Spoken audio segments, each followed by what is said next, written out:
এই দেশের মানুষ খুব বেশি অস্থির, বাংলাদেশের মানুষ খুব বেশি অস্থির।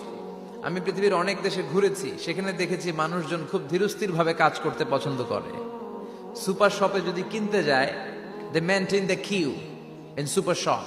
সুপার শপে লম্বা লাইন, সবাই যে ওখানে ভদ্রভাবে দাঁড়ায়, একজনের পর একজন যাবে। টিকিট কাটতে যাবে, লম্বা লাইন, একজনের পর একজন দাঁড়ায়, একজন যাবে আরেকজন। তো ওখানে যদি কোনো বাঙালি থাকে, তখন দেখা যায় তার অস্থিরতা। কেন সামনে এত লাইন, এত সময় লাগে কেন, আমি কখন পাবো, আমার কি হবে? অস্থিরতা আছে না নাই?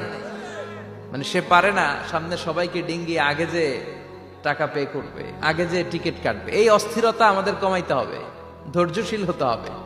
গোটা বিশ্বব্যাপী আমাদের এই বাংলাদেশের মানুষের এই বদনাম যে আমরা অস্থির প্রকৃতির, আমরা ঠান্ডা মাথায় ভাবি না। ঠান্ডা মাথায় ভাবতে হবে, ধৈর্যশীল হতে হবে। ইন্নামা সবরু ইনদা সাদামাতিল উলা। বিষ্ণু বলেছেন, বিপদের প্রথম ধাক্কায় যে সবর ধারণ করতে পারে সেই তো সবুর। এজন্য বিষ্ণু দোয়া করতেন, আল্লাহুম্মা জাআলনি সাবুরা, আল্লাহ আপনি আমাকে ধৈর্যশীল বানান। ওয়া জাআলনি শাকুরা, আপনি আমার শুকরগুজার বান্দা বানান। বিশ্বনবীর চেয়ে ধৈর্যশীল, বিশ্বনবীর চেয়ে শুকরগুজার পৃথিবীর কেউ আছে? কথা বলেন। এমন তাবৎ কোনো অত্যাচার নাই যে অত্যাচার বিশ্বনবীর উপর করা হয় নাই। বিশ্বনবী মক্কার জামিনে যখন দাওয়াত দিতে লাগলেন, ওনারে পাগল বলা হতো, বলা হতো তুমি পাগল, বলা হতো মুহাম্মদ একটা কবি, বলা হতো মুহাম্মদ হচ্ছে গণক।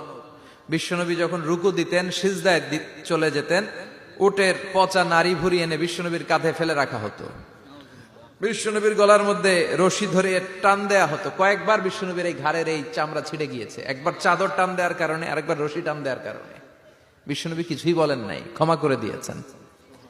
যেই মক্কার শত্রুরা বিশ্বনবীকে মক্কা থেকে বিতাড়িত করেছেন, এবং যেই রাতে উনি হিজরত করলেন, মাইগ্রেট করলেন, উনি কেঁদে কেঁদে বারবার মক্কার দিকে ফিরে তাকায়, আবার যায়, আবার ফিরে তাকায়। মাতৃভূমির মায়া ছাড়তে পারছেন না, আর বলছিলেন, মক্কা তো আহাব্বুল বিলাদ ইলাইয়া, মক্কা আমার কাছে সবচেয়ে প্রিয় শহর। লাউলা উখরিজতু লামা খরাজতু মিনহা, আমার যদি বের করে না দেয়া হতো এই শহর থেকে, আমি কোনোদিন এই শহর থেকে বেরোতাম না। এত ভালোবাসতেন বিশ্বনবী মক্কাতুল মুকাররমাকে। ধৈর্যশীল ছিলেন। এত অত্যাচার অনাচারের পরে যখন মক্কা বিজয়ের ক্ষণ আসলো, এই মক্কাকে বিশ্বনবীর করতলগত করে দিল কে? ফাতে মক্কা হলো। বিশ্বনবী চাইলে পিছে পিছে প্রতিটা কাফের মুশরিককে শেষ করে দিতে পারতেন, ঠিক কিনা? কিন্তু বিশ্বনবী বললেন, লা তাসরিবা আলাইকুমুল ইয়াউম ইযহাবু আনতুমুত তুলাকা। কোন রিভেঞ্জ চলবে না আজকে, কোনো প্রতিশোধ নাই। একেবারে বড় যুদ্ধাপরাধী যারা, মারাত্মক যারা অফেন্স করেছে, তাদেরকে শাস্তির